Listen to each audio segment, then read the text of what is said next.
to pin Donaire in the corner. Pero ito, pag center ng ring, mahirap. Nakakapag-operate si Donaire. Glory by Donaire. Marquez caught him with a good punch, then Donaire came back. You can see the snap. You can hear yung snap ng mga suntok ni Nonito Donaire Jr. And the crowd getting edgy, Ronnie. Because Marquez is not fighting, really. It's Donaire. Beautiful combination.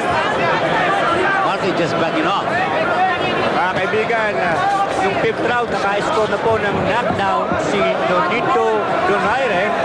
Knockdown niya si Marquez.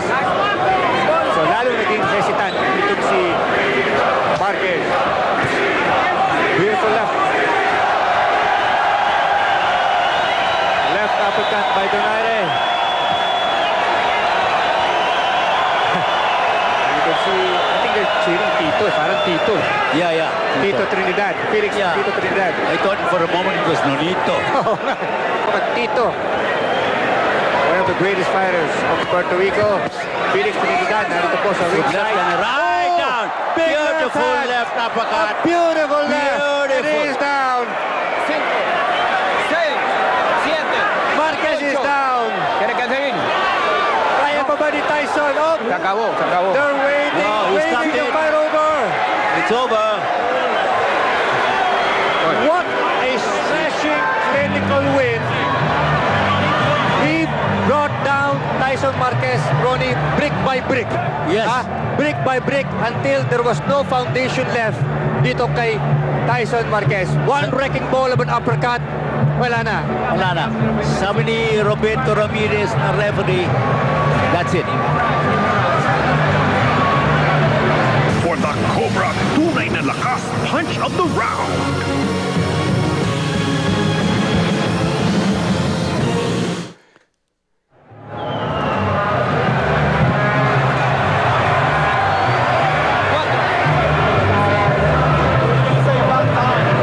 Ayan po ang slow-mo brought to you by Manila Bear. Sumabit si Tyson Marquez doon sa left uppercut ni Nonito Donaire. 3-punch combination. Right hook. Tingnan po ninyo. The Da Vinci of local boxing at work.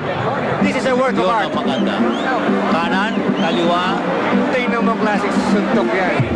Nonito Michelangelo. A work of art. And the canvas was the face of Nonito, of Tyson Marquez. Ang ganda ng pagkakadibuho ng kombinasyon na yun. Alam mo nito Ronnie. si Nonito, it was a shutout. He won every round talaga. At sabi natin, Classy. walang gigil. He was very patient, very judicious. Walang sinayang na suntok si Nonito Donaire. Fernando Montiel could be next in line, Ronnie. Oh, that'll be a great fight. But given that I was a little taller, I could counter him perfectly. And yan po si Tyson Marquez, the little Iron Mike Tyson. He could be headed for the jump shot. Lee Samuels of Top Rank in the background. Wala tayong nakitang offensive fight plan from Tyson Marquez. He was just looking for the big punch.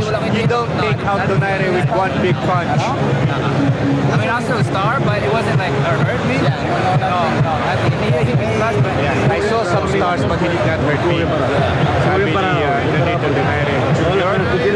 Still, the WBA interim super flyweight champion. We have a time of 2 minutes 59 seconds in round number 8. Tenemos el tiempo 2 minutos 59 segundos en round número 8.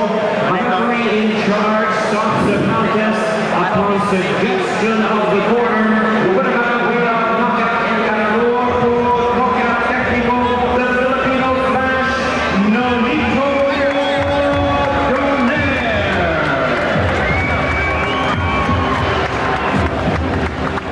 Nonito Donaire Jr., winner by TKO 8 rounds. Still, the WBA interim super flyweight champion. Marquez, very disappointed, but, you know, Game fighter. game fighter. And a very Walang nice guy. personalan. Sabi nga nila, walang personalan, buntalan lang. Ayan po si Tyson Marquez acknowledging his cantor. And Robert Garcia goes over and talks to Marquez. The former Cheers. IBF junior lightweight champion. Yes. Roberto Garcia. Up next mga kaibigan, the main event. Juan Manuel Lopez versus Bernabe Concepcion for the WBO Featherweight Championship of the World.